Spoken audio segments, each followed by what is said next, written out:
It looks very different. I will show you right now. I hope I'm not too confused. And what is the name of the store? Cholent Al Hagag, which is cholent, like the stew on the roof. When your friend is YouTuber. And this is my first time to eat coconut.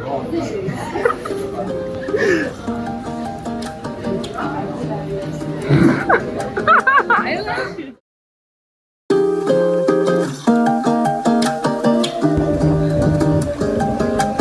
Who is that? Well, we are on this way? Okay.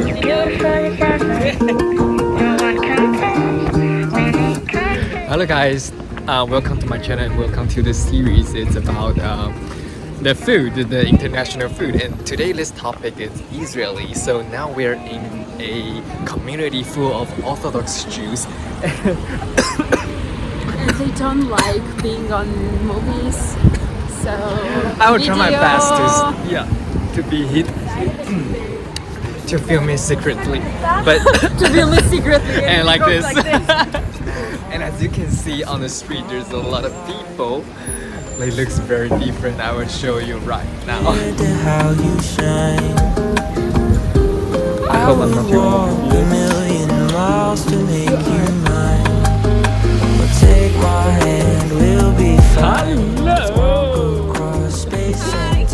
And this says, come because it's nice, come back because it tastes good. And what is the name of the store? Cholent Al Hagag, which is cholent, like the stew on the roof.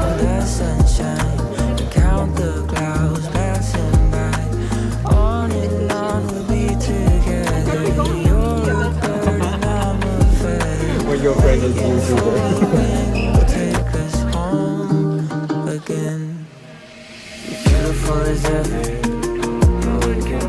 I will ask you a question after you ate. Okay. Like, what does it taste then? Nope. Anna, do you want to go first? How does it taste? to start together, people.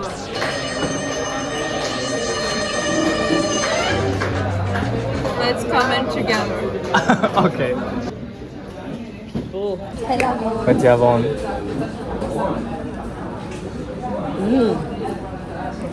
I like chocolate. I wish the cocoa was hot. I think this is the first time I ate this. I would eat chocolate when I'm sick. But I feel like this is a feel-good meal. Something to warm your heart, you know? Feel at home. That's what it feels like to me. Physical. Cocoa. Cocoa. And this is my first time to eat cocoa.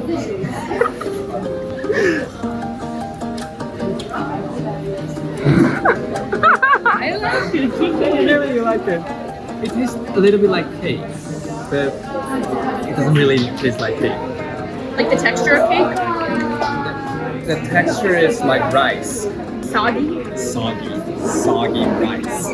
Like basically you put the potato through a food processor and that's how you get this. So this is like, potatoes. potatoes and onions, yeah. And probably like oil, egg, flour, I'm assuming. Okay, it's probably the person who's had the most cholent. It's like fine. I like that there's barley. I like the meat ratio. I wish it was hotter, but like it is what it is. It's good. Like, I'm not mad about it. What's in there? Looks like beans, meat, barley, probably spices, potatoes. I'm assuming. A lot of beans. And when do people usually eat this? Do you want me to like explain the history of cholent? Yeah. So, okay, I don't really make cholent. Like, I just eat my friend's cholent, but essentially, you make it Friday. You put it in the crock pot. You put it on low with like water. I don't really know the measurements, but that's how it works. And then it cooks overnight. It's so amazing. You wake up like Shabbos morning, and it's like your whole house smells like cholent. And then you eat it for lunch. And basically, the way that this has started is the Torah tells us that we can't cook on Shabbos. But through the oral Torah, we were taught ways that we can heat up food and things like that. So it can't be cooking in the normal way, right? You can't like turn on and off an oven and put things in and out of the oven. But the way cholent originally started, there are people called, I think, the Sadducees, I can double check. Sadducees. But they were basically people during, I don't remember, either the first or second temple that believed in the written Torah and the oral Torah. And in Orthodox Judaism, we believe that on Mount Sinai, Moses got the written Torah and the oral Torah. Yes. So the oral Torah kind of like fills in the blanks of the written Torah. So the Sadducees didn't believe in the oral Torah, so they didn't think you could heat up anything on Shabbos at all.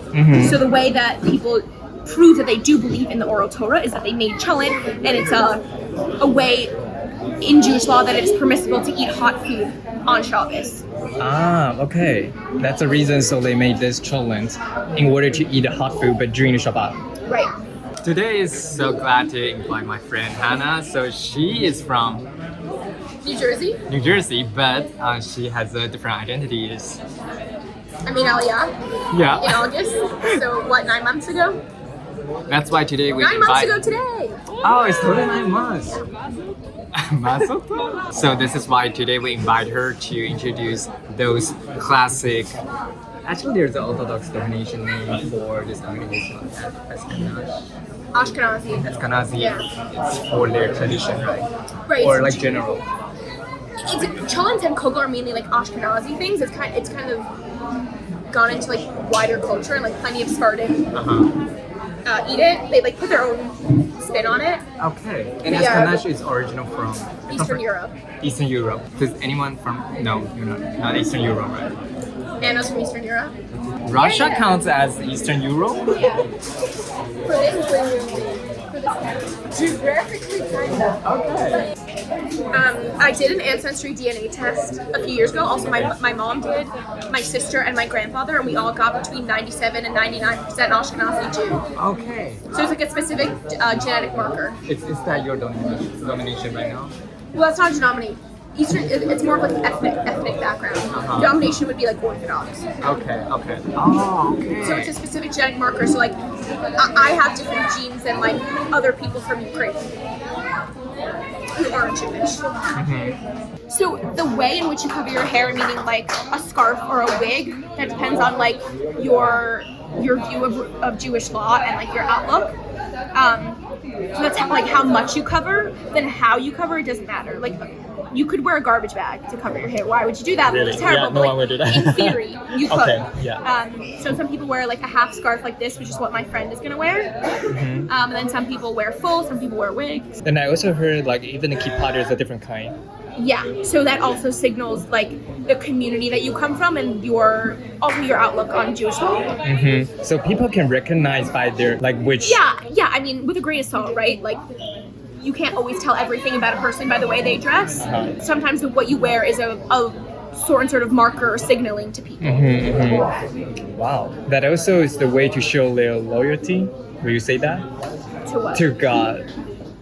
I mean, sure. I would say adherence to Jewish law is a way to show your commitment and loyalty to law. But like the way one of my rabbis from my gap year explained it is that like Jewish law is like a box, and you can be anywhere within that box. You can be closer to the middle. You can be closer to the edge.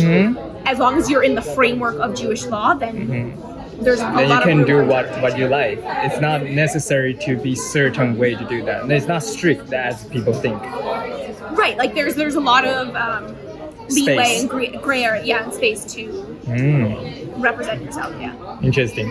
I hope my audience found joy inside or found interest. What is the longest period you have studied Torah? On Shavuot, which is coming up in a few weeks, Right, you learn all right. night. So I've done that a few times. But All you night, have- like 24 hours? No, from whenever the holiday starts till like sunrise. Like whatever, you have breaks then. You have like snacks. You like schmooze with your friends. You like try to convince yourself to stay up. And what do you do during that period? During that night? Learn. Like how? Like do you read and So I mean, it depends. If like I've done it where I've been a part of a program, or like just with friends, or either you could like learn with friends on like a book. You can go to a class. You can read on your own.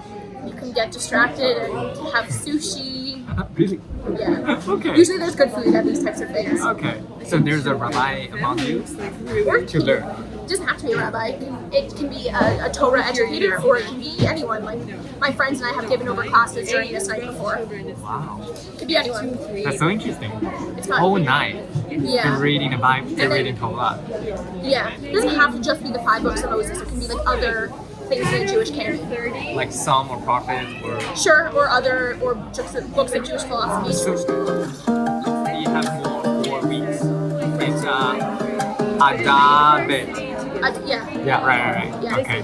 Interesting. Guys, I just found something interesting that she said because Hannah from Chabad, which is one domination from Judaism, and she say like in America, 50 states, right? All 50 states. All have. 50 has Chabad center. Yeah. And she said At least one. even in Taiwan, there's Yeah. a Chabad center, and like I Yeah. don't believe it. There's apparently 1,000 Jews in Taiwan.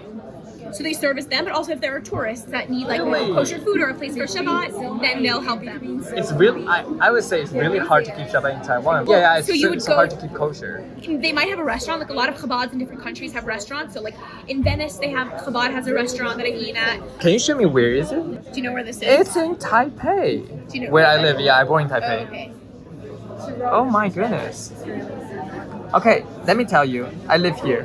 Oh wow! You can It's so walk. close. Yes, I can totally walk to there. It's not far. Oh my goodness, I gotta check here. I don't even know we have a Chabad center in Taiwan. I mean, they don't. You're not really their target audience. So, 1 to 10, will you recommend this restaurant? Like a 6. Okay. This is only the second like Cholent Thursday night place I've been to. There was one in Spot. Vibes are good. It's called Mendy's. I thought the food was better there, but I like that it's not so crowded here. And Okay, that we yeah, got a it table is. that was like really pleasant. I thought it would just be like tons of yeshiva. But when we came, it's boys. already 8:30, 40.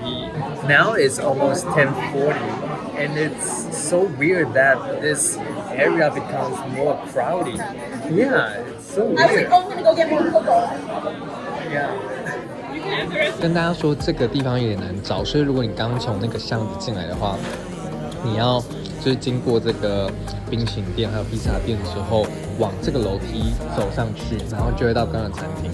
So if you have any question or if you really want to know, just comment down below and maybe we will open another video, like to make another video for those fun fact or those questions to Jewish people, to Jewish community. Sure. Yeah, let us know. Sounds fun. Just smile for a bit.